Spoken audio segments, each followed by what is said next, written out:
name is Stefan Pedersen. I have a PhD in political theory, and I am very interested in planetary politics. And I come into planetary politics from a sort of Earth system governance perspective that is very influenced both by political theory or international political theory, to be specific, and international relations, global governance, and so on. So my take on planetary politics is that it has this power dimension that is crucial. So you need to motivate people to act in certain ways. And what we need to do at the moment is to be able to motivate people to think of themselves as part of the Earth system. My project here at the panel on planetary thinking is called Biospheric Politics and Planetary Democracy. It deals with what I see as the sort of core aspect of planetary politics, which is not that we live on a planet, but that we live on the Earth, which is, unique as far as we know, because it's got life on it. And that is the essence of biospheric politics, realizing that we're all part of the biosphere, that the biosphere has this Earth systemic function where it keeps the planet habitable, and that humanity can't dislodge itself from the biosphere. And it certainly shouldn't destroy it any further than it's already been destroyed. So essentially, we have to learn to act in a way that is symbiotic with the biosphere. So the project of humanity, as I perceive it at least, is that we need to perpetuate life in the biosphere. And that is a very sort of long-term, almost metaphysical goal, even though it's very physical. But it's got this kind of, what's the meaning of life? Well, it's to live on.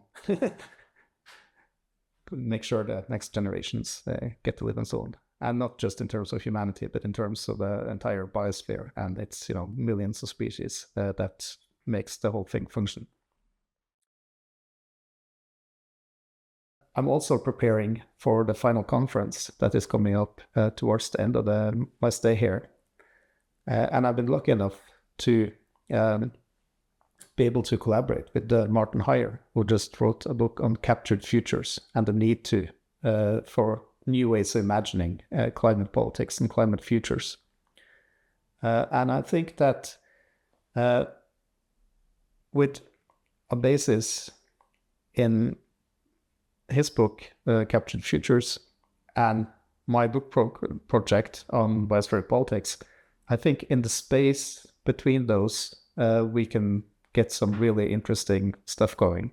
I'm short on detail because it's early stages still, but what I'm thinking is that this notion that we now reach a stage where we need to reimagine world politics and planetary politics is a potential solution to that. My expectations is that this is going to be a great couple of months, and it's also going to be, I think, very educational in a sense, because we have fellows with backgrounds in different sort of approaches to planetary politics. It's got a heavy multi-species component that I think is very interesting, but that's not where I'm coming from.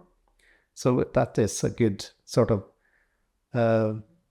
perhaps corrective to some of the things I've been working on previously. And we're also lucky enough to have people with a natural science background and or that have a deeper connection in natural science than I do myself, which have more or less exclusively had a social science education. So I think that's going to be super useful, and I hope I can, be a positive force within this larger constellation.